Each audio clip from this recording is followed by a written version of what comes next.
उनके हुस्न और जमाल का आलम यह था कि सूर्यो भी निसार था चरणों में।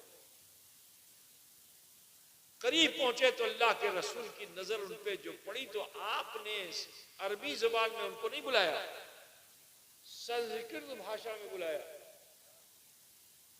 रतन सिंह हिंदी से संस्कृत में कहा, आओ। अब जो संस्कृत बोले रसूल पाक तो वो हैरत करने लगा कि ये अरब का इंसान और ये मेरी भाषा को मुझसे अच्छा बोल रहा है।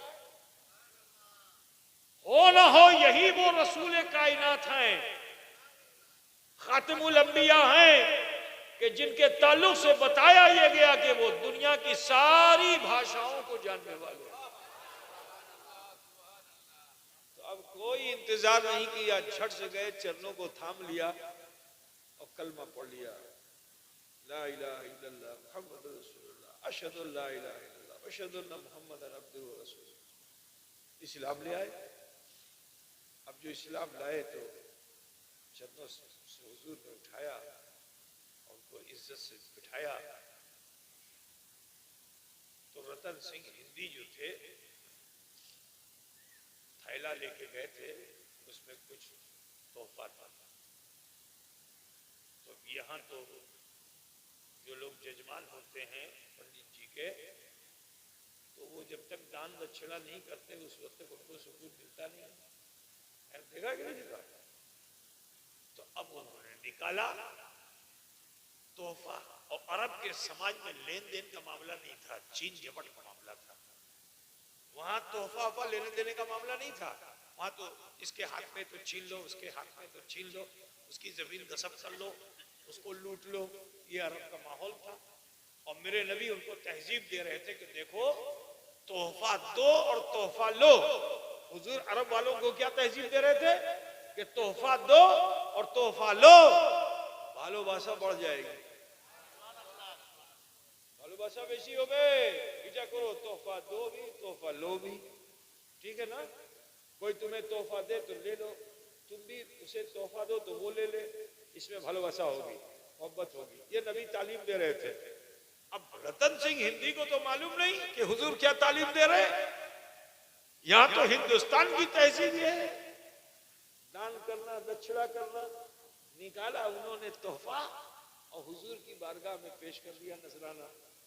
अब जो हुजूर की बारगाह में नजराना पेश किया तो मेरे नबी इतना खुश हुए कि अरबी मेरी बात नहीं समझ सका, ये अजमी मेरी बात समझ गया, इसने मुझे तोहफा दिया। बड़े खुश हुए और फरमाते हैं रसूल पाक, नाम रख दिया था अब्दुल्ला। फरमाया अब्दुल्ला তুমি কি চাইতেছেন, যেটা তুমি আজকে মাংবেন সেটা আমি দিয়ে দেব। আজকে তুমি যেটা মাংবেন সেটা আমি দিব। तो हम लोग होते पिछला पोखर और अगला पोखर और नंदू पोखर का तो खटाखट टका में मांगते हो, है ना, माल पानी मांगते, खेत जायदाद मांगते। लेकिन हजरते बाबा रतन हिंदी जो थे उन्होंने रसूलुल्लाह की बारगाह में अर्जी लगाई, या रसूलुल्लाह যখন আমি আমার मर्जी का আমি मांगो, ठीक है, যদি সূর্য মাংবো, সূর্য যদি আমি আমার मर्जीर সূর্য মাংবো, সেটা আপনার চরণের ধুলা আছে। अरे कुछ ठीक हो रहा है कि नहीं हो रहा है? बना बना के पेश कर रहे हैं आपको, है ना। সেটা আপনার চরণের ধুলা হবে। আর যদি আপনি আপনার চরণের ধুলা আমাকে দিবেন সেটা সূর্যের মতন হবে, ठीक। कहा या रसूल अल्लाह, अगर मैं सूरज मांगू तो वो तो आपके कदमों की धूल है, लेकिन अगर आप मुझे अपने कदमों का एक जर्रा दे दें तो मेरे लिए मिसले आफताब है। तो हुजूर बहुत खुश हुए। और जब बहुत खुश हुए तो फरमाते हैं कि तुम भारत के रहने वाले इंडिया के हिंदी हो, और जो हिंदी लोग होते हैं वो जीवन चाहते हैं कि लंबा जीवन मिले, मरना नहीं चाहता, है ना।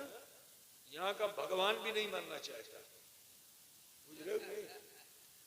अमृत का प्याला पीने की तमन्ना रखता है कि अमृत बनाऊं और पी लूं ताकि मौत आए ही नहीं, मैं अमृत हो जाऊं, है ना? लेकिन मौत तो सबके लिए है, भगवान हो चाहे भगवान हो, मौत तो सबके लिए है ना? तो अमृत का प्याला पीने वाला भी बचता नहीं है, उसे भी मौत आती है। लेकिन हिंदुस्तान की तहजीब यह है कि यहाँ का आदमी अगर कब्र में पैर लटकाए हुए है तो वो भी मरना नहीं चाहता। अभी यही मैं पिछला पोखर के किसी आदमी से पूछ लूं, बूढ़े से, कि तुम्ही मरबेन, बोले जाओ, फिर साहिब तो बोले ना, আমার পোতা আছে, আমার নাতি আছে, বিয়া বিয়ে করবো তারপরে মরবো, है ना? बोलेगा कि नहीं बोलेगा? नाती पोता का बिया करबो तारपरे मरबो, ए मतन बोले न पीर साहब। हिंदुस्तान का इंसान जीवन चाहता, मरना नहीं चाहता, मौत से बहुत डरता है। इंडियन भारतीय मौत से बहुत डरता है, बहुत खौफजदा है। तो हजरत रसूल रहमत ने फरमाया कि तुम हिंदुस्तानी हो, लंबी उम्र चाहते हो ना, तो जाओ, मैंने तुम्हें जिंदगी बख्श दी। क्या कहा? मैंने तुम्हें लंबी जिंदगी बख्श दी। सुनो, मेरी औलाद तुमसे मिलेगी, उसका नाम अशरफ होगा, और जब वो मिले तो ये मेरी पगड़ी है, मेरा जुब्बा है, इसको अमानत के तौर पर रख लो। जब मेरी औलाद अशरफ तुमसे मिले तो तुम उसे दे देना। যখন পর্যন্ত তুমি এটা দেবে তারপরে তুমি মরবে। और तो आनी है। अब बाबा रतन हिंदी ने वो तोहफा ले लिया, अपनी गठरी में रखा और फिर हुजूर के हुक्म से मक्के से फिर वापस इंडिया। अब जो हिंदुस्तान आए थे इतने दिनों में इधर राजा भोज की हुकूमत सब खत्म हो चुकी थी, राजा भोज मर चुका था। लोग खुद मुख्तार रियासतें बना बना के अलग अलग जगहों पे उन्होंने जमींदारी अपनी कायम कर ली थी। वो मुल्क जो था टूट गया था। हजरत बाबा रतन हिंदी ने सोचा कि राजा भोज तो रहे नहीं, तो क्या करना चाहिए? कहा बस कुछ नहीं, इस्लाम की दावत देनी चाहिए। तो आपने इस्लाम की दावत देना शुरू कर दिया, बहुत से लोग मुसलमान हुए, हत्ता कि आपकी उम्र बढ़ती चली गई, यहाँ तक के हजरत अशरफ जहांगीर सिमनानी सिमनान से सफर करते करते, सीरू फिलर सफर करते करते करते हिंदुस्तान के एक ऐसे शहर में पहुंचे जिसका नाम है भटिंडा। क्या नाम है? पंजाब में हरियाणा के बॉर्डर पे उसका आज भी वो शहर है भटिंडा। अब वहां पहुंचे तो देखते क्या है कि कुछ लोग बिल्कुल मुसलमान सूरत, शक्ल सूरत से मुसलमान, दाढ़ी भी है, चेहरे पे रौनक भी है। तो मखदूम अशरफ को बड़ी खुशी हुई कि बहुत दिन के बाद मुसलमान मिले हैं, इस्लामी भाई लोग मिले हैं। तो आप बहुत तेज तेज वहां गए, जाके सलाम अलैकुम, जवाब मिल गया वालेकुम सलाम। माशाल्लाह आप लोग मुसलमान हैं? तो उन लोगों ने कहा हम सिर्फ मुसलमान नहीं, हम ताबई हैं। तो मुसलमानों में कैटेगरी है, फर्स्ट कैटेगरी सहाबी की, सेकंड कैटेगरी ताबई की, थर्ड कैटेगरी तबे ताबई की, अब उसके बाद नीचे और, ठीक है ना? तो जिसने सहाबी को देखा वो ताबई है। तो उन्होंने कहा कि अमीर ताबई अच्छे। तो हजरत अशरफ जहांगीर सिमनानी को बहुत हैरत हुई कि इस जमाने में कैसे ताबई, ये जमाना तो ताबइयों का नहीं है। तब उन्होंने कहा कि हम इसलिए ताबई हैं कि रोजाना हम ईमान की हालत से सहाबी रसूल का दीदार करते हैं। कहा अच्छे। तो वो इतने बूढ़े हो चुके थे कि उनको रुई के गाले में लपेट करके और बांस का, क्या बोलते हैं उसको, जिसमें जैसे तुम लोग मट्टी उठाते हो, वो बनाते ना गोल गोल, हम हमने यहाँ देखा है इधर डाली तो गहरी होती है, वो एक ऐसे सीधा है, क्या बोलते हैं उसको, अब जो भी समझ गए ना, यही देखा हमने, यहाँ देखा है बंगाल में हमने उसको, बांस का बनाता है, छीका उसको हमारे वहां कहते हैं। ठीक है, उसी छीके में उनको रख करके जैसे शिखर होता है ऐसे उनको टांग देते थे गाछ में, जहां शाम हो जाती थी और रात वहां गुजारते थे, फिर आगे चल देते थे। कहां है, कहिए उतारो। तो इतने बूढ़े हो चुके थे, ना आंख थी, ना कान था, ना सुनने की सलाहियत, ना बोलने की सलाहियत। लेकिन जब मखदूम अशरफ ने उनका चेहरा देखा तो फरमाते हैं अस्सलाम अलैका या बाबा रतन।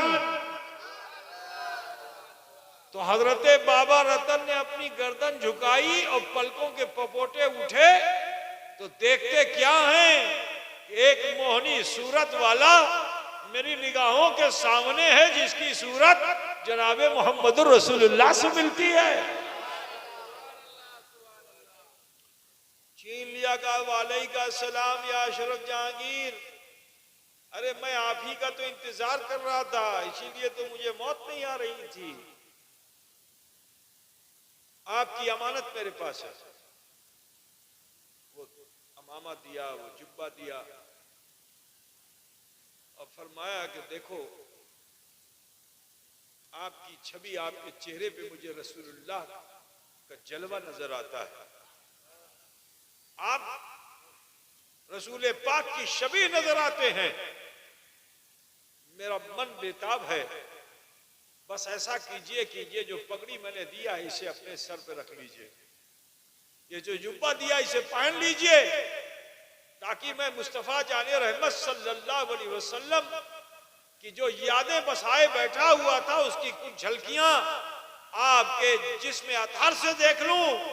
अजीजान गिरामी, मखदूम अशरफ ने लिबास पहना, सर पे पगड़ी बांधी। अब जो सर पे पगड़ी बांधी, लिबास पहना, तो हजरते बाबा रतन पर एक कैफियत तारी हो गई, क्योंकि आले नबी में नबी के जलवे जो नजर आने लगे तो हाथों को पकड़ा और कहा, ए आले नबी औलादे अली, मुझे कलमा पढ़ा दीजिए ताकि कल मैदान महशर जब पहुंचूं, अल्लाह का सामना करूं तो सिर्फ एक गवाह नहीं, दो गवाह को पेश करूं, यानी नबी को भी गवाह पेश करूं और आले नबी को भी गवाह पेश करूं।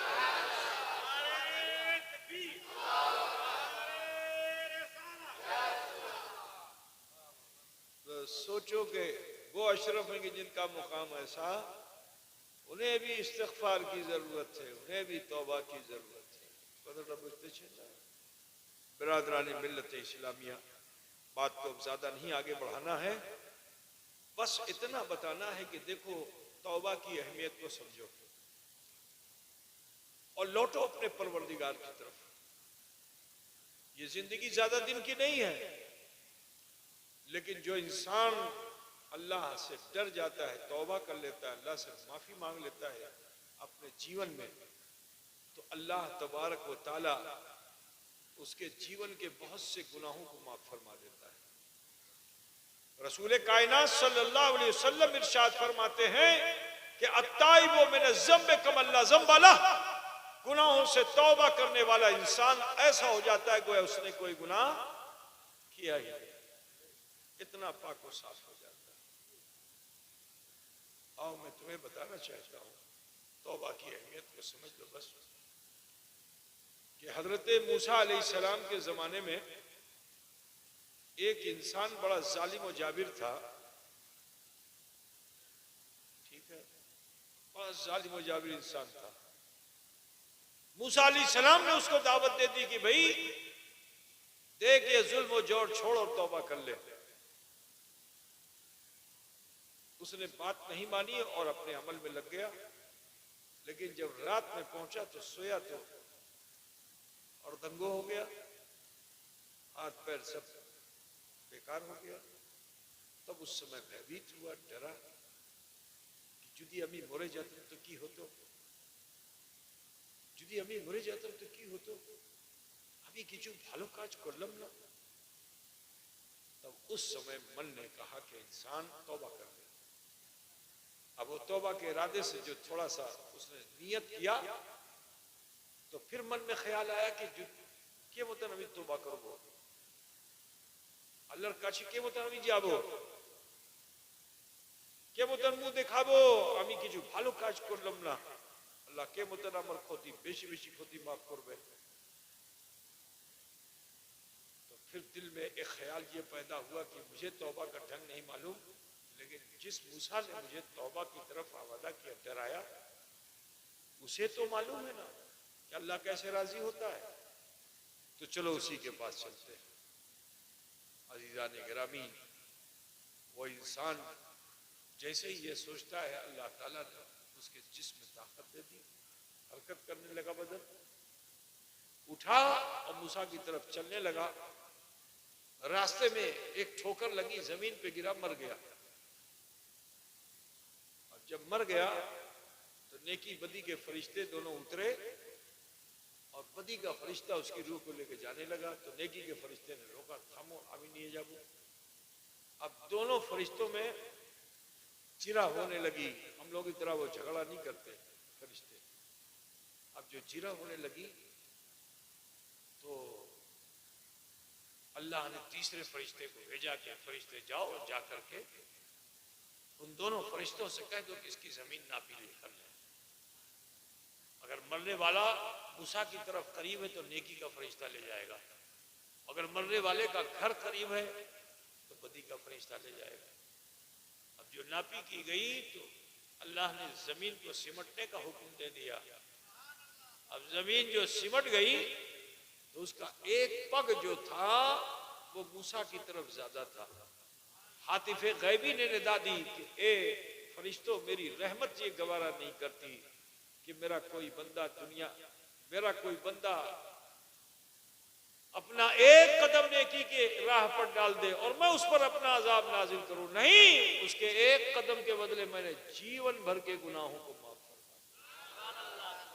तो अजीजों, तौबा वो चीज है, तौबा वो चीज है मेरे अजीज। इंसान जब तौबा करता है तो तौबा का असर उसकी आंखों पे आता है। तो हदीस शरीफ में आया ये है कि जब इंसान तौबा करता है तो उसकी पलकों के, ये जो पलक है इसको क्या बोलते हैं आप लोग? चोखर पाता। अच्छा, चोखर पाता। ये चोखर पाता जो होता है, जब आंसू इसमें आएगा, आंसू को क्या कहते हो आप लोग? अश्रु, अश्रु है ना। जब ये आता है तो पहले ये पूरे पलक को तर करता है, तब ढलकता है, यहां से गिरेगा, यहां से गिरेगा, ऐसे होता है ना। मेरे नबी क्या फरमाते हैं कि जब बंदा तौबा करता है और अल्लाह से डर करके उसकी आंख में आंसू आता है तो ये जो चोखर पाता है ये पूरी तरह से तर भी नहीं हो पाता, इससे पहले अल्लाह ताला उसके जीवन भर के गुनाहों को माफ फरमा दे। ऐ मुसलमानों, तौबा की अहमियत को समझो। आप जब तौबा करते हो तो अल्लाह तुम पे इतना मेहरबान होता है, इतना मेहरबान होता है। सुनो, मैं एक हदीस का मफहूम और आपके सामने रख दूं कि हम सब को मौत आएगी, अल्लाह फिर हमें उठाएगा, क़यामत आएगी, हमें अल्लाह फिर उठाएगा और फिर अल्लाह ताला मीज़ान कायम करेगा और उस मीज़ान पे हमारे अमाल तोले जाएंगे। तो उस वक्त का भय ऐसा होगा कि नबी तो मासूम अनिल खता है ना, उनसे कोई गुनाह नहीं हुआ, लेकिन अल्लाह की किबरियाई का खौफ ऐसा होगा कि वो भी कांप रहे होंगे, अंबिया भी लरज़ रहे होंगे, कांप रहे होंगे, डरे हुए होंगे। और उनकी कौम जब उनके पास जाएगी कि हमारी माफी करा लीजिए तो इतना भयभीत होंगे कि वो कहेंगे इज़हबू इला गैरी, जाओ किसी और के पास, मैं तो अपने हाल में हूं, जाओ किसी और के पास, मैं तो अपने हाल में हूं। एक वाहिद जात है खातिमुल अंबिया अहमद मुश्तबा मोहम्मद मुस्तफ़ा सल्लल्लाहु अलैहि वसल्लम की कि जो मैदान महशर में अल्लाह की तरफ से आपको एजाज दिया जाएगा, लिवाउल हम्द आपको मिलेगा और आप वहां से निदा दे रहे होंगे, लोग इधर उधर भाग रहे होंगे और नबी क्या फरमा रहे हैं, अना लहा, आओ मैं तुम्हारे लिए, अमी तुम्हार जन्नो, अमी तुम्हार जन्नो, अमी तुम्हार जन्नो। वो मैदान महशर कि जहां हुजूर की शफाअत से हम बख्शे जाएंगे, अल्लाह के रसूल अपने गुनहगार उम्मतियों की शफाअत फरमाएंगे और जिसकी शफाअत में रसूल फरमा देंगे, चाहे जितना बुरा इंसान हो अल्लाह उसे माफ फरमा देगा। पता बुझ रहे हो ना? लेकिन सुनो, एक जमात ऐसी होगी कि जिसने जीवन में कोई नेकी नहीं की सिवाय जुल्म के, सितम के, बुराइयों के, खताओं के, तो उस जमात को हुजूर जब देखेंगे तो हुजूर को भी लज्जा आ जाएगी, हुजूर लज्जित हो जाएंगे। अल्लाह के रसूल सल्लल्लाहु अलैहि वसल्लम का चेहरा मुज़बहिल हो जाएगा, आपकी आंख में आंसू आ जाएगा और शर्म से हुजूर अपनी गर्दन झुका लेंगे। सोचो मुसलमान, अपनी उम्मत में कुछ ऐसे बुरे लोग होंगे कि जिनको देख के रसूल वहां शर्मिंदा होंगे। तो जब इस हाल में रसूलुल्लाह होंगे तो फरिश्ता देखेगा हुजूर के चेहरे को, जिसे हम लोग कोई परेशानी हो तो हमारा चेहरा उतर जाता है ना, तो पूछते रहे लोग कि होलो क्यों तुम उदास आछेन, बोलते कि नहीं बोलते, है ना?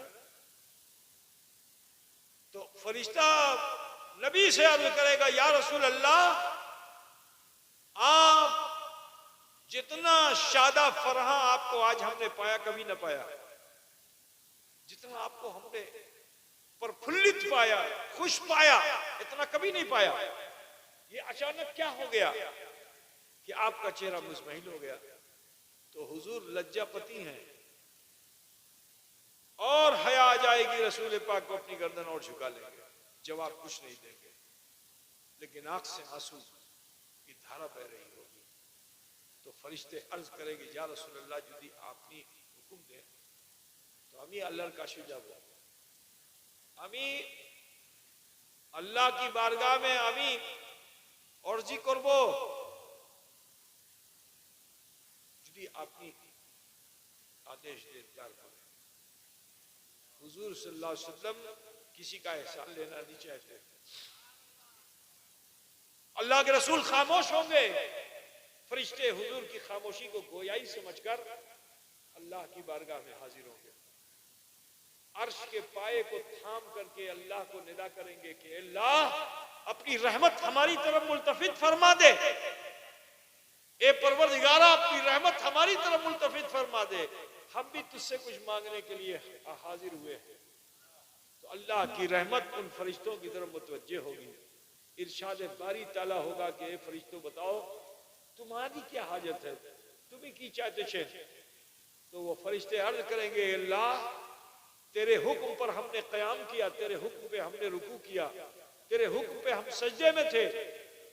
अल्लाह, तूने हमको हुक्म दिया था कि दुनिया में जाओ मेरे उन गुनहगार बंदों के पास कि जिन्हें अपने गुनाहों का एहसास हो गया है, जो अपनी खोती को मानकर मेरी तरफ लौट आए हैं, अब मुझसे माफी मांग रहे हैं। उनकी आंखों में खौफ का आंसू आ गया है, उसे माटी में मिलने मत देना, नूर के प्याले में जमा कर लेना।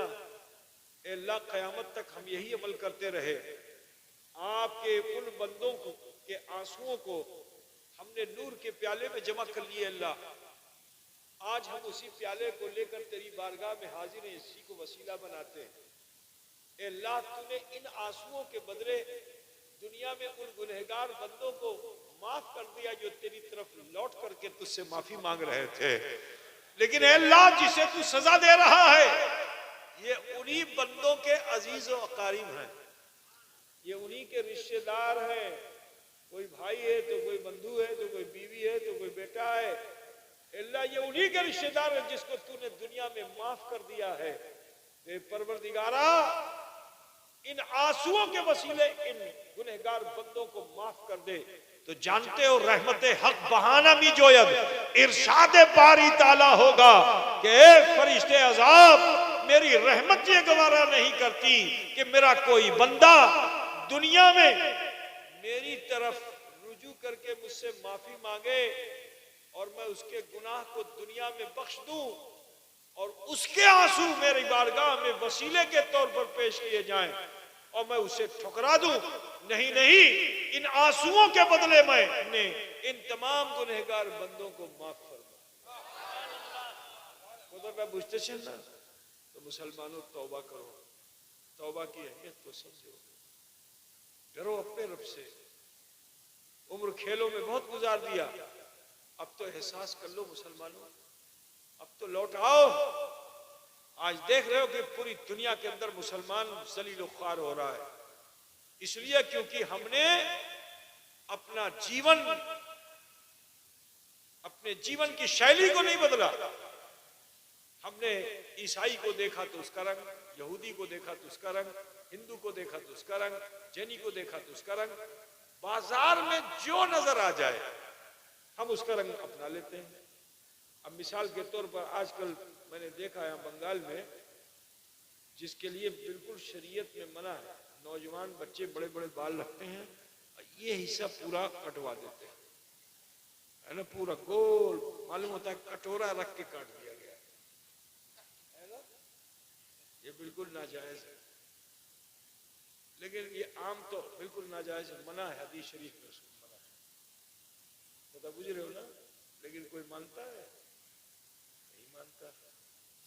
तो दुनियादारी को अपनाने में हम चाहे हमारा मजाक कोई उड़ाए, ठीक है, कुछ जगह तो ऐसी है वो अपना बाल ऐसा डाई करा लेते हैं, ऐसा लगता है कि जैसे वो आ गया, मोर आ गया है, समझ रहे हो ना। ऐसी कुछ ऐसा लगता है कि बिल्कुल जैसे वो क्या कहते हैं उसको, वो ऊंचा ऊंचा उठा उठा के रखते हैं, क्या बोलते हैं, सिंगर बोलते इधर उधर उधर उधर निकला हुआ। अब बोलता उससे इंसान सुंदर लगेगा, दूसरों को देख रहा है, वो समझता हम भी करेंगे।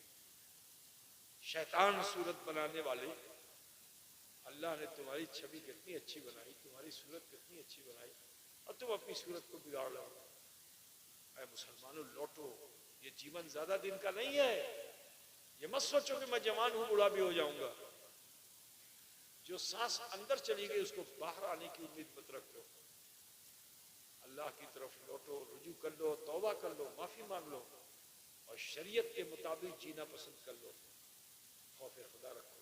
अपना सुधरोगे तो कब सुधरोगे?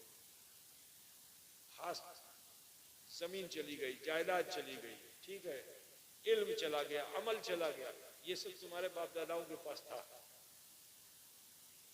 बोलो पिछला पुकार के मुसलमानों, तुम अपने पुराने कागज को उठाओ तो बताओ तुम्हारे पास कितनी जमीनें रही होंगी। आज है,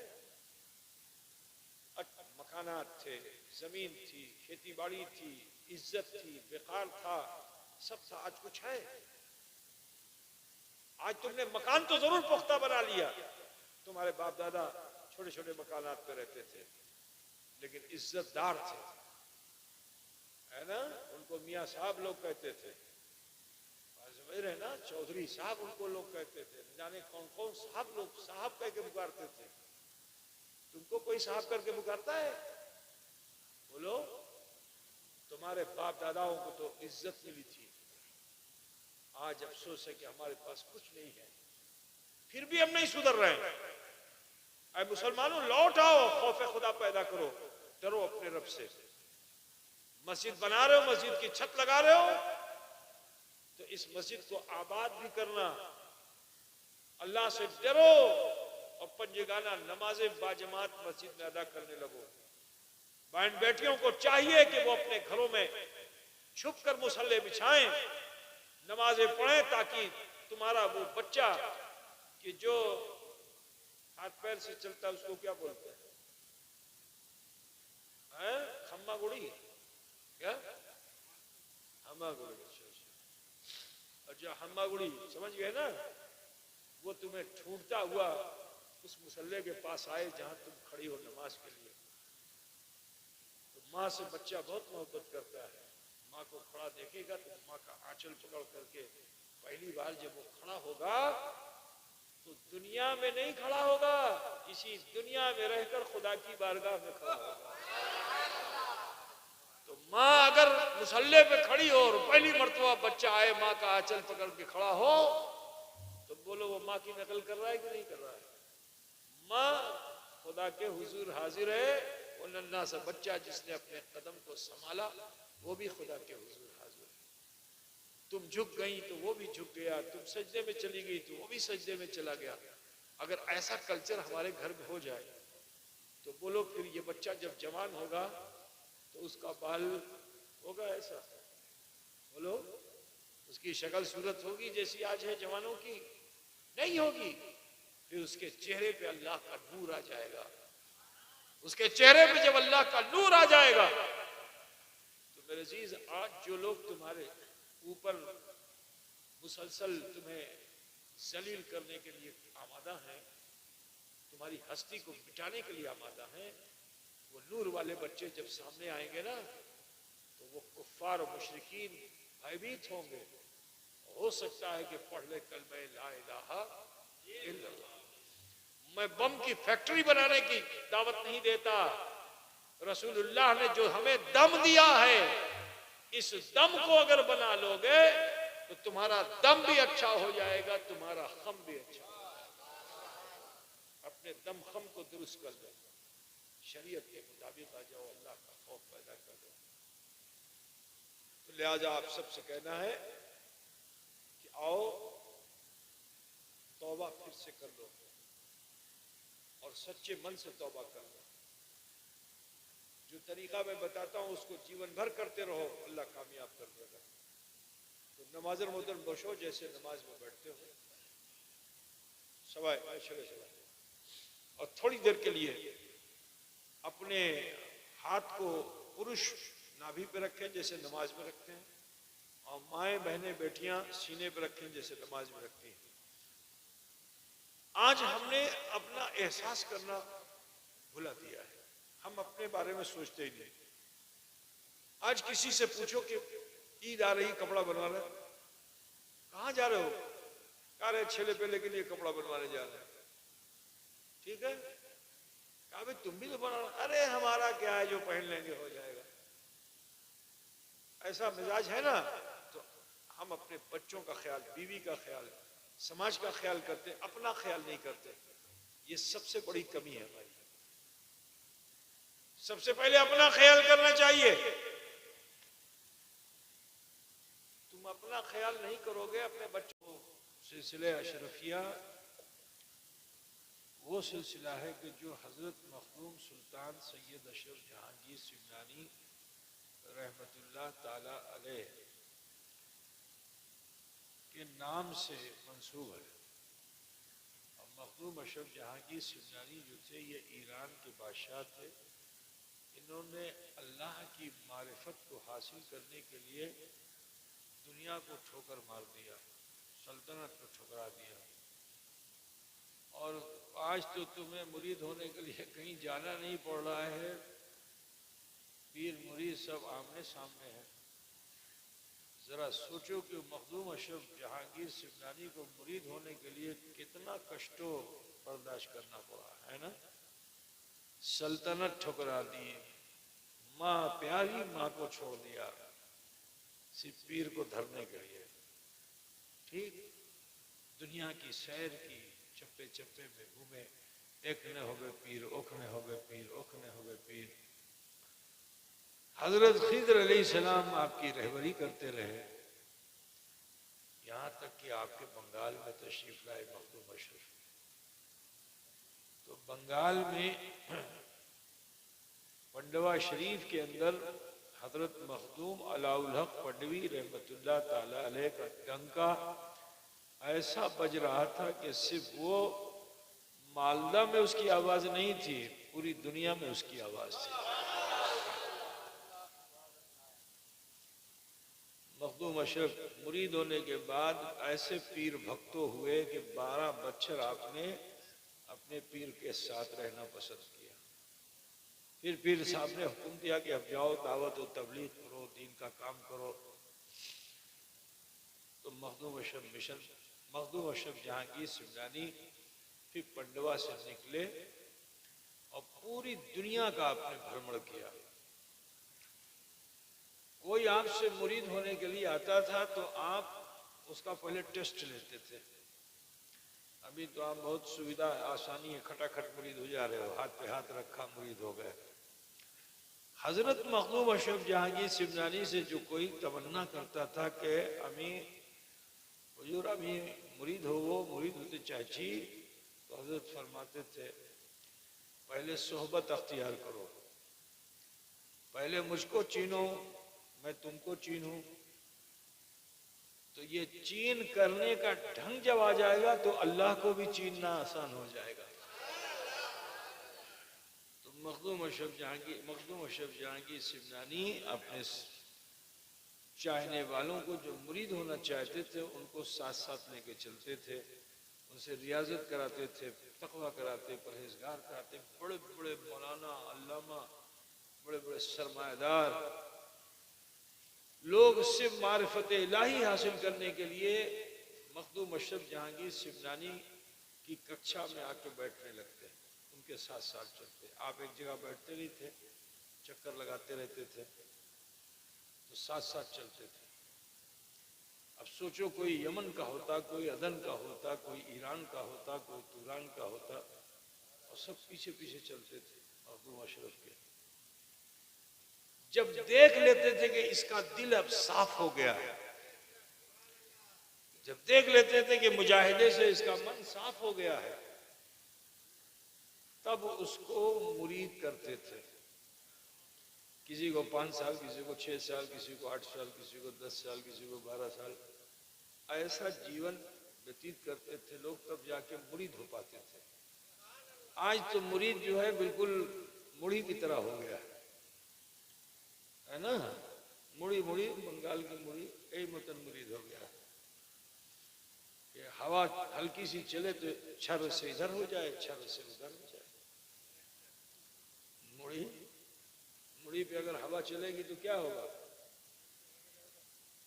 आज का हाल यही है मुरीदों का, हो तो जाता है लेकिन हवा हल्की सी भी चली तो छर से इधर, छर से उधर, है ना। मखदूम अशरफ जाम बिल्कुल पुख्ता कर देते थे उसको, तब उसे मुरीदी का जाम पिलाते थे, तब उसे जामे इरादत पिलाते थे। तो जामे इरादत जैसे ही पीता था अल्लाह की मारिफत पा लेता था। लेकिन इंतकाल से पहले आपने अपने जीवन में ही कचौचा शरीफ में रोजा बनवाया और अपने पीर से उनको ऐसी भालोबासा थी कि पंडवा शरीफ में जो जो गाछ था, गाछ की कटहल का गाछ है ना, मुरसली का गाछ, ठीक है, खिरनी का गाछ, ये सब यूपी में नहीं मिलता था। तो हजरत मखदूम अशरफ जहांगीर सिमनानी को अपने पीरो मुर्शिद से कैसी भालोबासा थी कि उन्होंने जहां कयाम किया उसके आसपास वो सारे गाछ लगवा दिए जो पीर मुर्शिद की खानकाह में लगे हुए थे। खुदा गुजरे क्यों? ताकि उनका मन लगे, ये समझे कि मैं मुर्शिद की खानकाह में। अपने जीवन में ही आपने अपना रोजा बनवा लिया,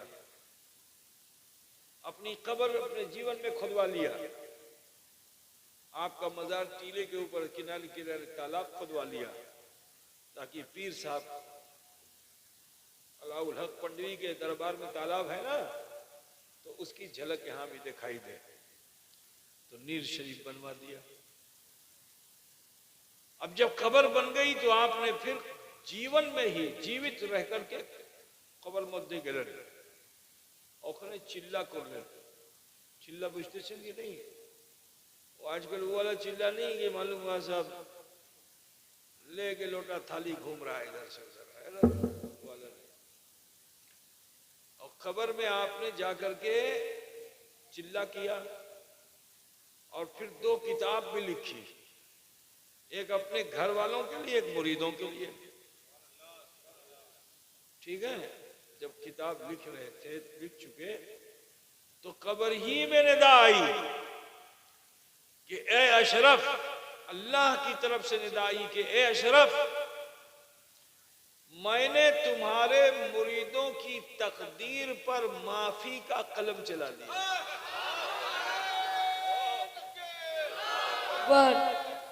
या रसूल अल्लाह, यानी जो तुमसे मुरीद हो जाएगा उसको मैं माफी ही कर दूंगा। उधर तो बुझते चलना।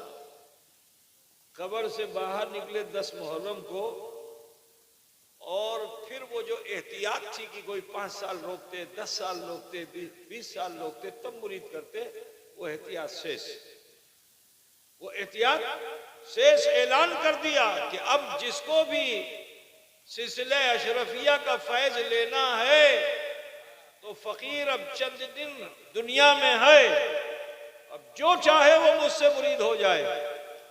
ये जो ऐलान आपने फरमाया, तो जानते हो 10 मुहर्रम से 28 मुहर्रम कितना दिन हुआ? 18 दिन ना। 18 दिन में 1.5 लाख लोग दूर दूर का सफर करके आए और हजरत अशरफ जहांगीर सिमनानी के दामन से वाबस्ता हुआ। सुभान अल्लाह। क्योंकि मखदूम अशरफ ने फरमा दिया कि अल्लाह ने मुझे निदा दी कि जो तुम्हारे सिलसिले में तुम्हारे दामन से वाबस्ता हो गया, আমি उनके माफ करिए दिलम। तुम्हारी भाषा में समझ लो, है ना। तो अल्लाह ने वादा कर लिया, तो आपने आम कर दिया ताकि ज्यादा से ज्यादा मखलूक खुदा जो है मेरे दामन से वाबस्ता हो जाए और उसकी खोती अल्लाह माफ कर दे। बताया पूछते चलना। तो ये नसीब वाले आप सिलसिले अशरफिया में सिलसिले कादरिया है। गौसे पाक ने अपने मुरीदों के लिए इसी तरह का वादा ले लिया।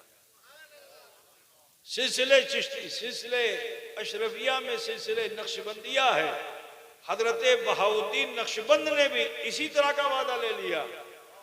ठीक है, सिलसिले अशरफिया में सिलसिले चिश्तिया है। हजरत ख्वाजे ख्वाजगा ने भी इसी तरह का वादा ले लिया। बाबा फरीद गंजे शगर ने भी इसी तरह का वादा ले लिया। निजामुद्दीन औलिया ने भी इसी तरह का वादा ले लिया। तो ऐ अजीजो, ऐ अशरफियों, नाज करो कि इन अल्लाह वालों ने जब तुमने दामन थाम लिया तो वो तुम्हारे लिए मगफिरत का सहारा बन गया। सुभान अल्लाह। तो लिहाजा हमको मत देखो अमी जघन्नो नघन्नो, लेकिन जिनर नामन अमी थामलम जिन्हें अल्लर बोले और छोटो मोटो नहीं विराट बोले, है ना। तो कहना ये है कि क्या नाम है इसका, तेतुल पोखर, क्या, अच्छा पिछला पोखर। हाँ, तो पिछला पोखर के मुसलमानों, तुम बहुत पहले बहुत अगले थे।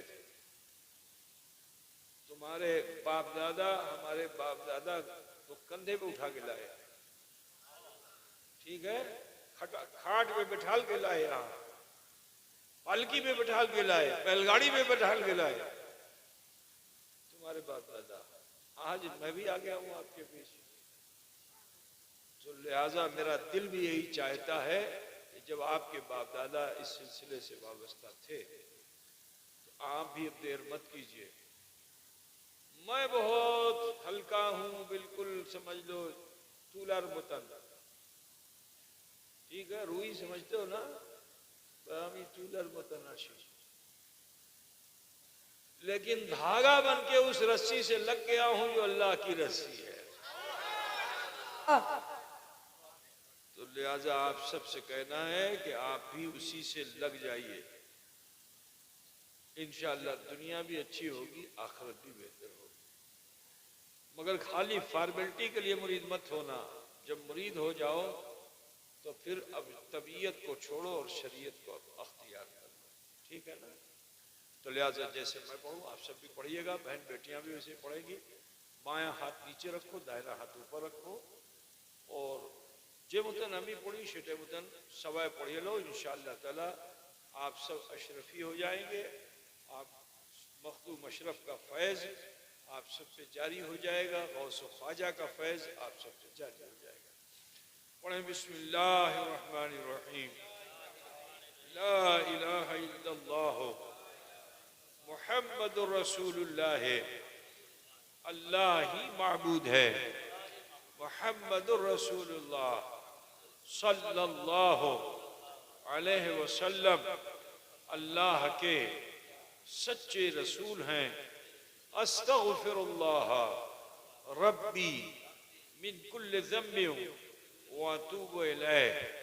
ऐ अल्लाह तेरी बारगाह में सच्चे दिल से सब छोटे बड़े गुनाहों से हम तौबा करते हैं और हम मुरीद होते हैं सिलसिले आलिया कादरिया अशरफिया में, तालिब होते हैं सिलसिले आलिया चिश्तिया निज़ामिया अशरफिया में।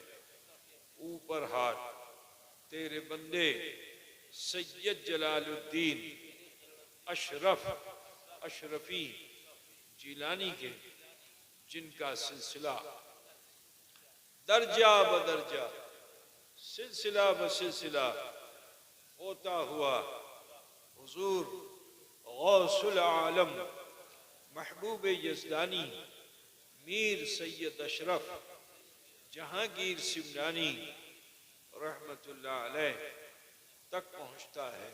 उनका सिलसिला दर्जा बदर्जा सिलसिला बसिलसिला होते हुए हुजूर सैयद आलम नूर मुजस्सम अहमद मुश्तबा मोहम्मद मुस्तफ़ा सल्लल्लाहु अलैहि वसल्लम तक पहुँचता है।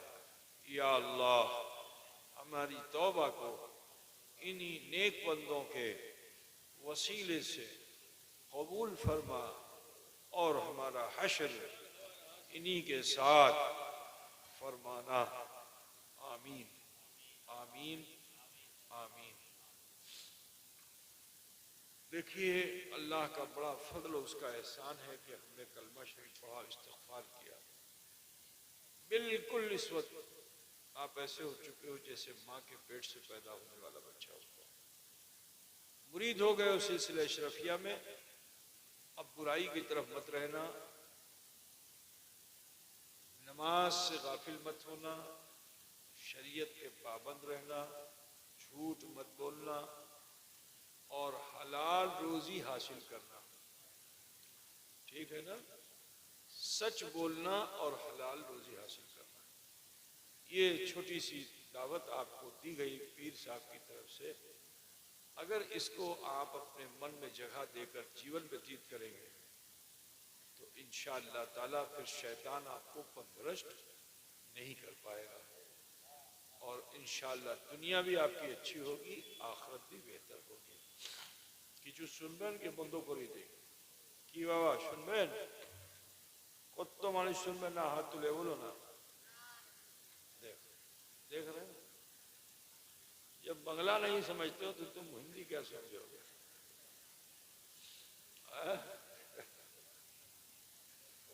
आदत पड़ी हुई है ना, इतना हाथ उठवाया गया है तुम लोगों से, जो पार्टी आती है वही हाथ उठवाती है। आप लोग खटाखट उठा देते हो तो फिर उसी आदत में यहाँ भी उठा देते हो, ऐसे हो चाहे नो हो, है ना। बहरहाल ज्यादा देर आपका नहीं लूंगा, समय बहुत हो चुका है ना।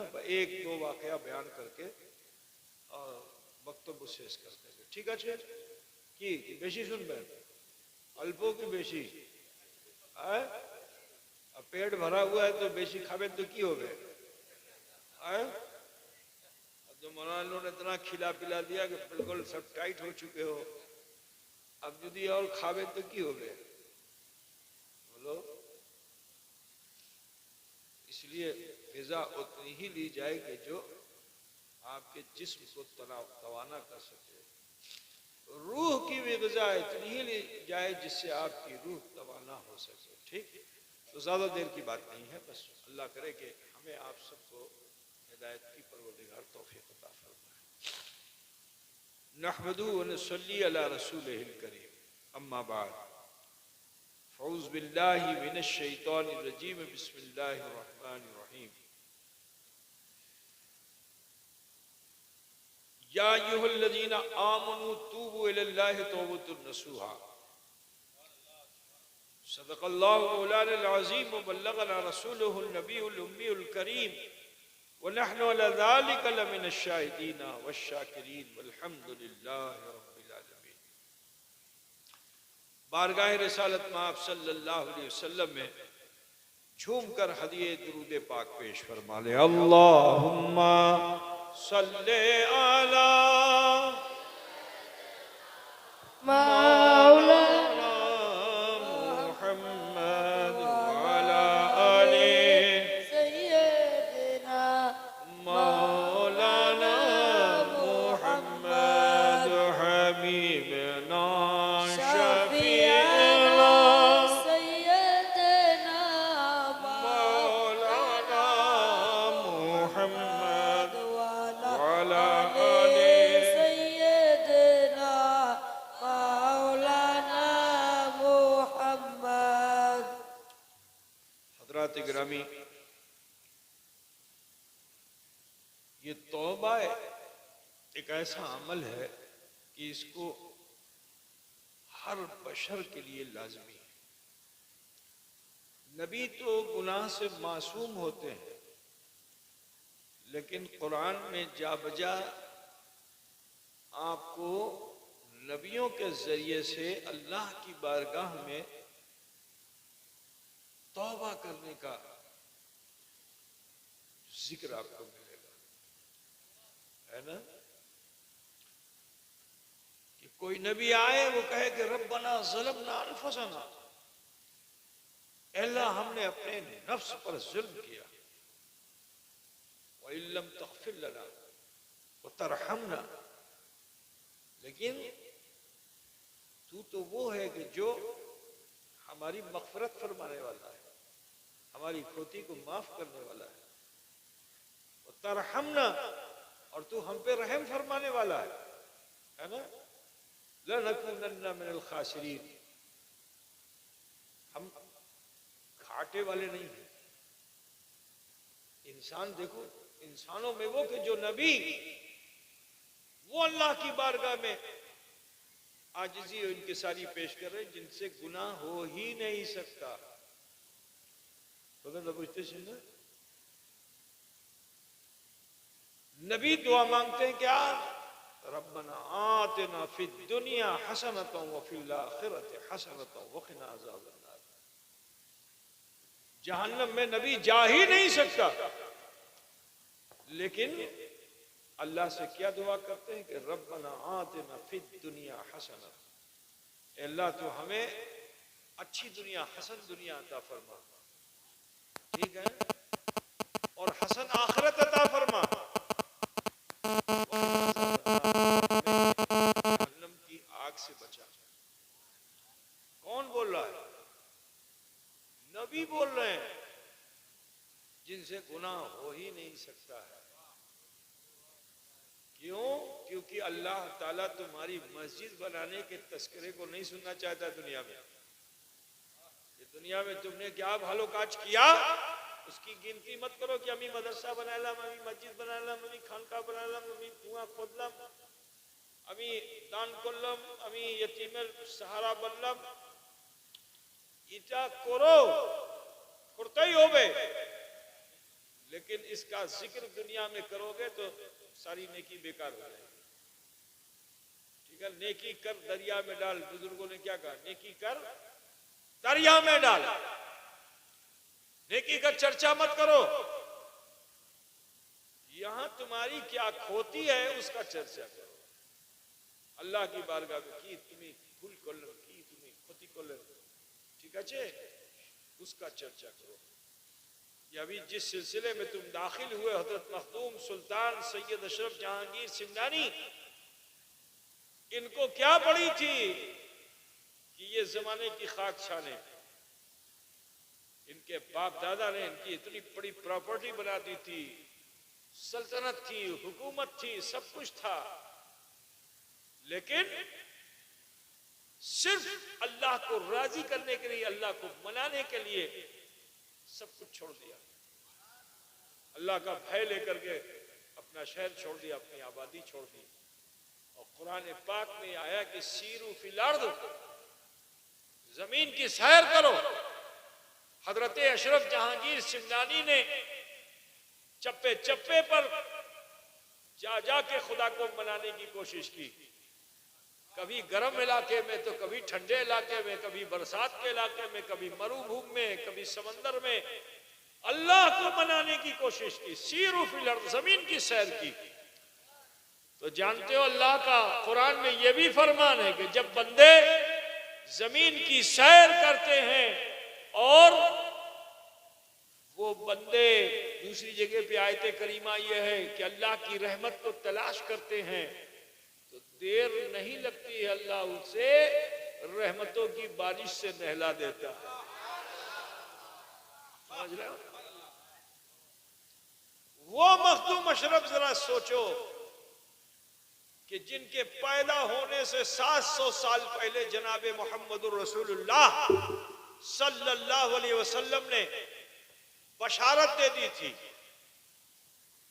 सुनबेन की बात, सुनबेन मखदूम अशरफ के लिए हुजूर ने क्या बशारत दी, আমি বলবো, सुनबेन আপনারা। तो आपने सुना होगा कि जब रसूल पाक सल्लल्लाहु अलैहि वसल्लम ने इस्लाम का प्रचार प्रसार किया, वो काफिर और मुशरिक के जो हुजूर को पहले मानते थे, लेकिन जब ला इलाहा इल्लल्लाह मोहम्मद रसूलुल्लाह की दावत दे दी तो दुश्मन हो गए, मुखालिफ हो गए। और फिर मक्के के लोगों ने ये कहा, क्योंकि उनको भी ये मालूम था कि नबी जो होता है मौजज़ा दिखाता है, नबी से मौजज़ा होता है, तो उन्होंने क्या कहा था कि जुदी तुम्ही नबी आछेन तो जो चंद्रमा है, चंद्रमा उसको जुदी तुम्ही फाड़े देवें तारपरे हमें मानबो कि अपनी नबी। ठीक है, अगर आप चांद के 2 टुकड़े कर देंगे तो हम मानेंगे कि आप नबी हैं। तो हजरते रसूल रहमत ने इंतजार नहीं किया, और नबियों से भी उनकी उम्मत ने मांगा था, तो और नबियों ने तो इंतजार किया था, अल्लाह से पूछा था कि अल्लाह की कोरी ना, है ना। मूसा से अल्लाह फरमाए असा जमीन पे डाल दो, अजगर हो जाएगा, पानी पे डाल दो, रास्ता हो जाएगा, चट्टान पे मार दो, पानी निकल आएगा। ठीक है ना, लेकिन पूछ पूछ के नबी करते हैं। लेकिन मेरे रसूल को अल्लाह ने मोहताज नहीं बनाया, ऐसा मुख्तार और मालिक बनाया कि आला हजरत फाजिले बरेलवी हुजूर की 40 साल जिंदगी नहीं, बचपन का जिक्र करते हैं। हदीस पाक का मफहूम अपने शेर में पेश करते हैं कि चांद झुक जाता जिधर, उंगली उठाते महद में, क्या इशारों पर ही चलता था खिलौना। सुभान अल्लाह। जिसके बचपन का ये आलम, तो उसके बचपन का आलम क्या होगा, है ना।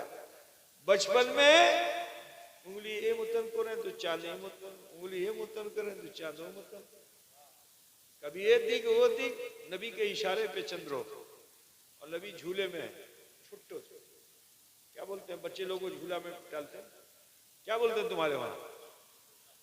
अब इशारा ना करो, मुख से बोलो, बोलो ना। अच्छा, जो भी बोलते हैं समझ गए ना तुम लोग, हमको तुम्ही लोगों को समझाना है। सुनो, अब जब अल्लाह के रसूल से कहा जुदी चंद्रो फाड़वे तारपुरे मानबोगे अपनी नबी, तो मेरे नबी ने एक मर्तबा भी इंतजार नहीं किया कि अल्लाह का हुक्म आए तारपुरे, वही आए तारपुरे, जिब्रील आए तारपुरे, नहीं।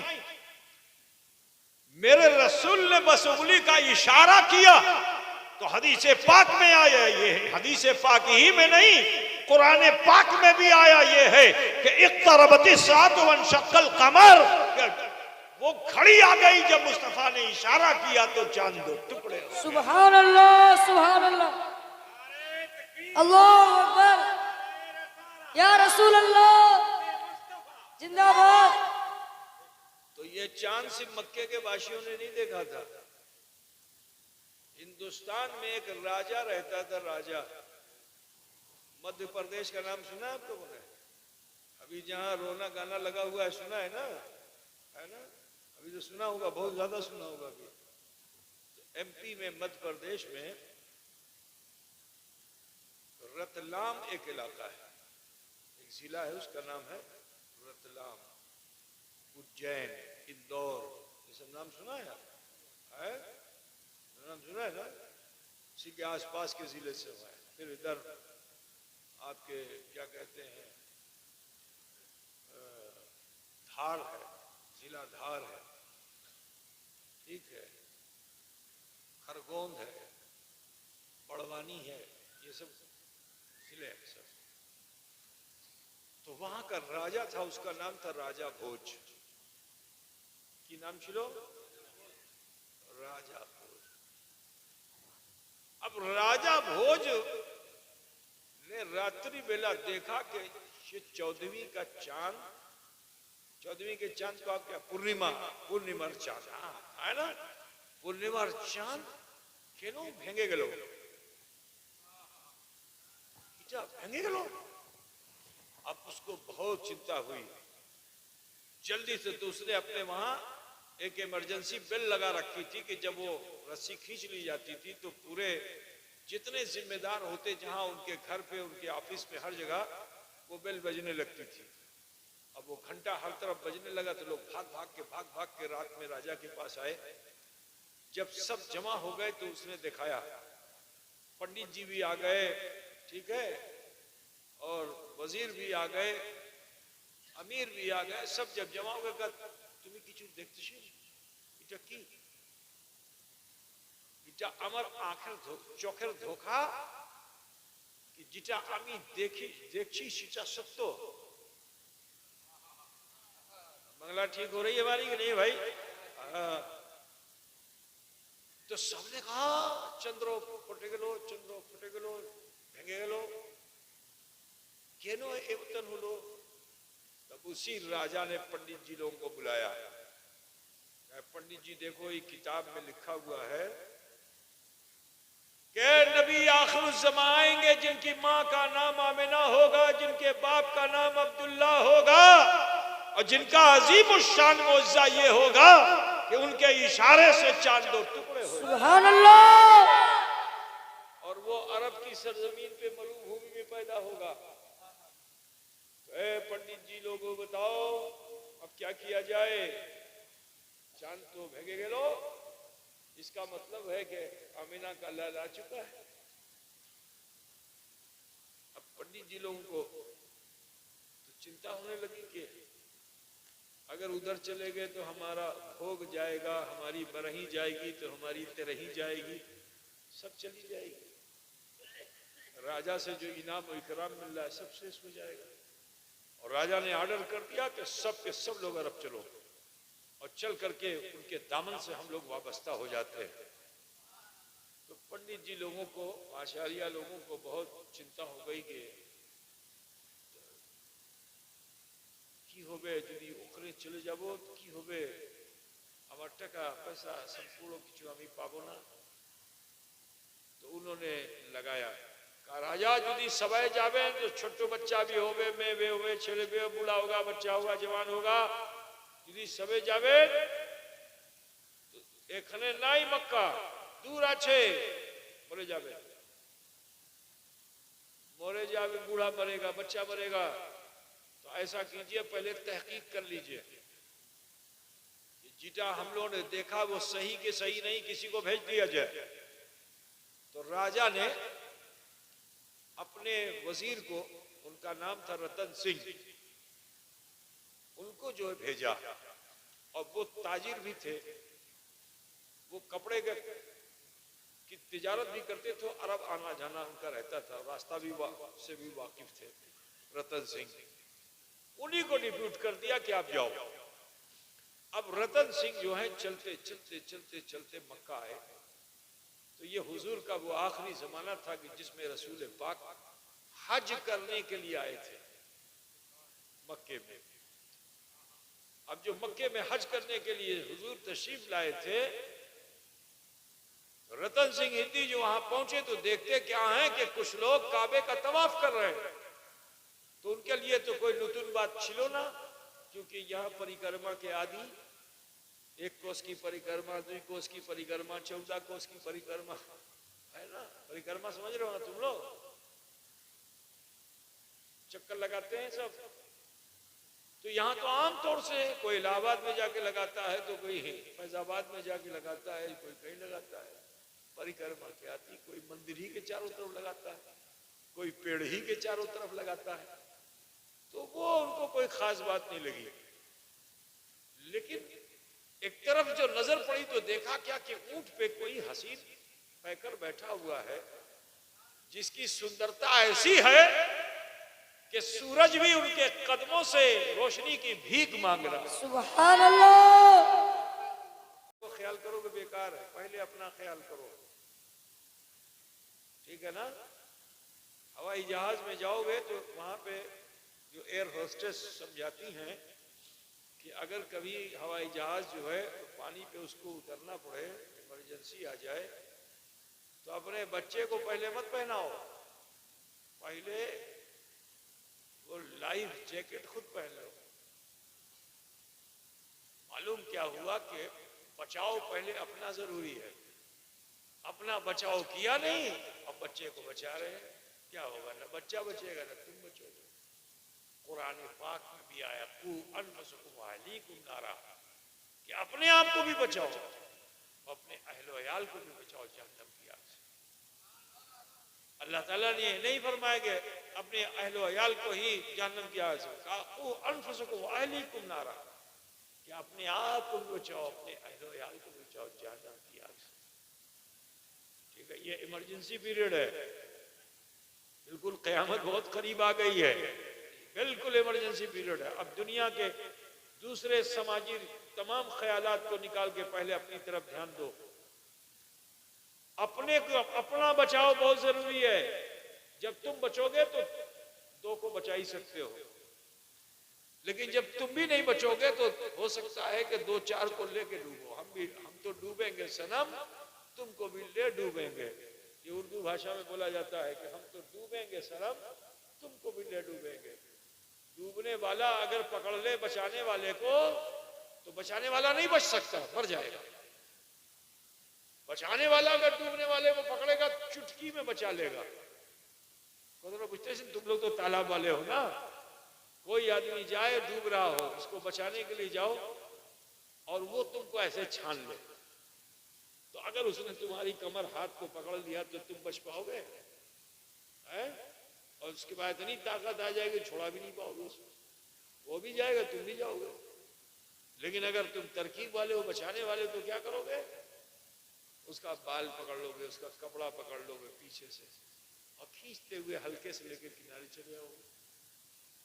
बचाने वाले के हाथ में आ गया तो डूबने वाला बच जाएगा, लेकिन डूबने वाले के हाथ में तुम आ गए तो नहीं बचोगे। आज समझे ना, यही हाल है। आज अफसोस है कि बचाने वाले कम है, डूबने वाले ज्यादा हैं। अब डूबने वाले अगर तुम्हें पकड़ लेंगे तो हालत क्या होगी? बचाने वाला भी मर जाएगा। तो बुझते ना, तो लिहाजा जरूरत इस चीज की है कि पहले अपने आप का बचाव कर लो। और अपने आप का बचाव कैसे करोगे? इस्तिग़फ़ार से, अपने गुनाहों का एहसास करके, अपनी खोती को चीन करके अल्लाह के हुजूर पेश कर देना, अल्लाह से माफी मांग लेना। ये बचाव की तरकीब। वरना मरने के बाद जो गुनाहों का ढेर तुम्हारे साथ लगा हुआ है, इसको कोई उतार नहीं पाएगा और कब्र की मंजिल मुश्किल हो जाएगी। उठाए जाओगे तो महशर में भी न जाने कितनी तकलीफें होंगी। इससे अच्छा है कि बात की तकलीफ हमें मिले, हम अपने इसी हाल में अपने को दुरुस्त कर लें। तो उसके लिए सिर्फ इतना करना है कि अल्लाह की तरफ लौटाना है। इसी दावत को अल्लाह कुरान में पेश कर रहा है, या अय्युहल्लज़ीना आमनू तूबू इलल्लाहि तौबतन नसूहा, कि ऐ ईमान वालो अल्लाह की बारगाह में तौबा करो। इतना ही फरमा देता, लेकिन नहीं, क्योंकि तौबा करने वाले बहुत से तौबा का हमें सात गुष्टी से तौबा करछी, हमें कान पकड़ के तौबा करछी, हमें गर्दन पकड़ के तौबा करछी, न जाने कैसे हमें गाल पर तमाचा मार के तौबा करछी। तरह तरह के तौबा बंगाल में मशहूर है, बात समझे ना। लेकिन ये सब बेकार है अगर दिल माइल नहीं है, बात समझे ना। तो इसीलिए अल्लाह ने फरमाया कि तौबा करो, तौबा नसूहा, यानी जो वादा कर लो कि हमें चोरी करबो ना, हमें झूठ बोलबो ना, हमें डाका डालबो ना, एला जो हमें भूल करलम सम्पूर्ण भूल तुम्हार काछे पेश करछी, है ना, पूरे हमें ये मतन करबो ना। अब फिर तुम उस वादे पे अगर कायम रहते हो तो अल्लाह की रहमतें तुम्हारे रास्ते में बिखरी हुई हो। बात समझ रहे हैं ना आप लोग। तो लिहाजा हाथों को नाभि पे बांधिए, हाथों को सीने पे बांधिए, थोड़ी देर के लिए चौक बंद कर लीजिए सभी लोग, और ये सोचिए कि अल्लाह मुझे देख रहा है। आज यही एहसास मुर्दा हो गया है कि चोर चोरी कर रहा है, झूठ बोलने वाला झूठ बोल रहा है, डाका डालने वाला डाका डाल रहा है, ज़िना करने वाला ज़िना कर रहा है, सूद खोरी करने वाला सूद खोरी कर रहा है। हर बुराई की तरफ हम लगे हुए हैं, इसलिए क्योंकि हमारा एहसास मुर्दा हो गया है। आज अपने एहसास को जिंदा करो और सोचो कि अल्लाह मुझे देख रहा है। जब यह एहसास कामिल हो जाए कि अल्लाह मुझे देख रहा है, तो जो अहकमुल हाकिमीन है उसकी बारगाह में अपने जुर्म खता को पेश करके माफी के तलबगार हो जाओ। अगर पहाड़ के बोझा के बराबर भी गुनाह होंगे तो अल्लाह उसे माफ फरमा देगा।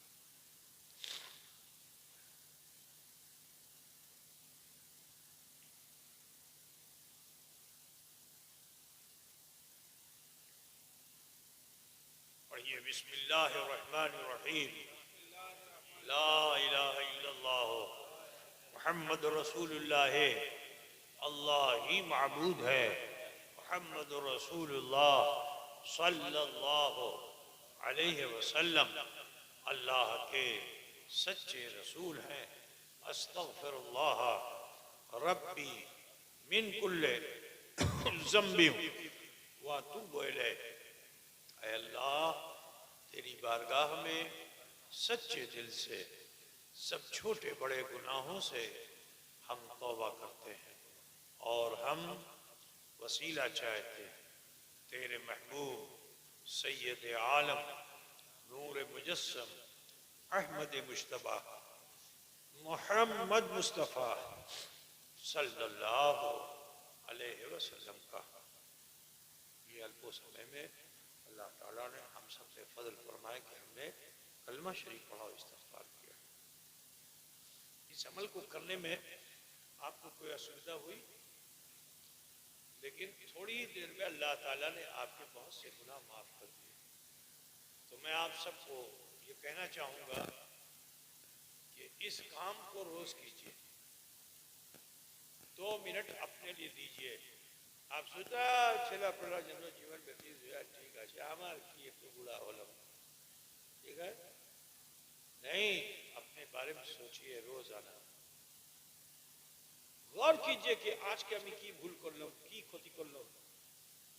যদি কিছু ভুল त्रुटि সেটা আল্লাহর কাছে पेश करिए तो डेली का डेली एक दिन वो भय जरूर पैदा होगा कि जिस भय से वो आंसू निकलेगा जो तुम्हारे कलेजे को चीरता हुआ, सीने को फाड़ता हुआ, गर्दन को कसता हुआ तुम्हारी आंखों के पलकों के पपोटों तक पहुंचेगा। ये अभी आंसू ढलक भी नहीं पाएंगे कि इससे पहले अल्लाह ताला हमारे तुम्हारे गुनाहों को बख्श देगा। जी, तौबा की बड़ी अहमियत है। एक बहुत बड़े बुजुर्ग गुजरे, उनके माँ बाप बहुत अच्छे थे, तो उन्होंने अपने बच्चे को बचपन से ही शरीयत के मुताबिक उठना बैठना खाना पीना सब सिखाया। अब वो जब जवान हुए तो जिंदगी उनकी शरीयत के मुताबिक थी, कभी कोई खोती हुई नहीं, ना हुकूकुल्लाह में ना हुकूकुल इबाद में। जो अल्लाह ताला के हुकूक वो भी अदा किए, जो बंदों के हुकूक थे वो भी अदा किए, कभी किसी की दिल आजारी नहीं किया।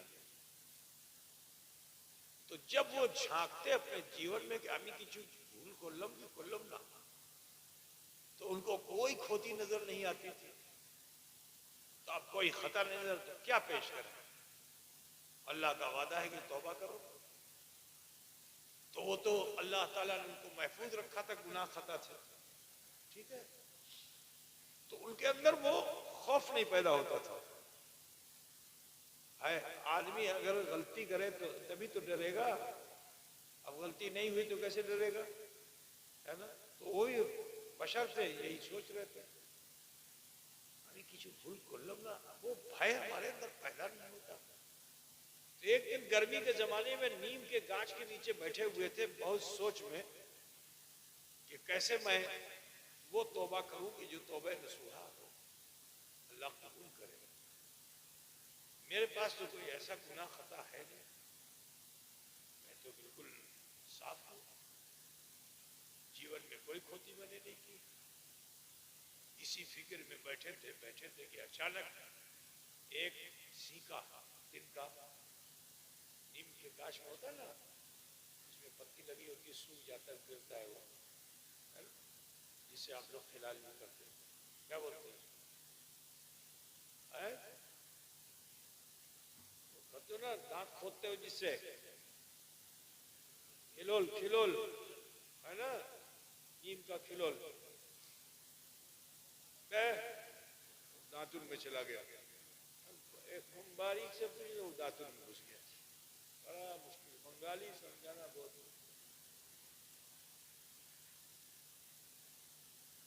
तो वो जैसे जड़ से लगा रहता है ना, सूख जाता है तो उसके किनारे किनारे थोड़ा थोड़ा नोक होती है।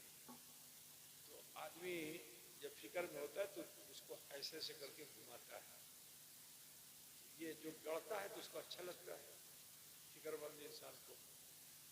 तो वो साहब बुजुर्ग जो थे उन्होंने भी ऐसे बेख्याली में उसको ऐसे ऐसे घुमाना शुरू कर दिया। अब 2-3 मरतबा जब घुमाया तो सूखा खिलौल था, टूट गया। अब जब टूटा तो इनका ख्याल भी टूटा। जब इनका ख्याल टूटा तो देखते क्या ईटा अभी खोती कर लो, कहा उनको अपनी भूल दिखाई नहीं देती थी, लेकिन आज ये खोती दिखाई दी, अरे ईटा अभी भूल कर लो, ईटा अभी खोती कर लो।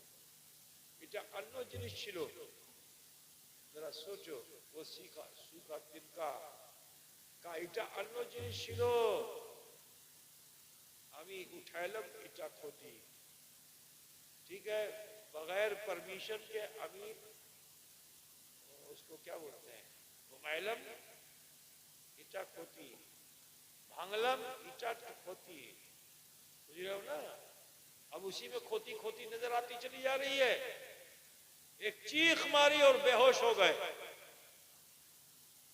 एक चीख मारी और बेहोश हो गए, आंख से पानी, नाक से पानी, मुंह से पानी, हत्ता कि पेशाब हो गया, पैखाना हो गया।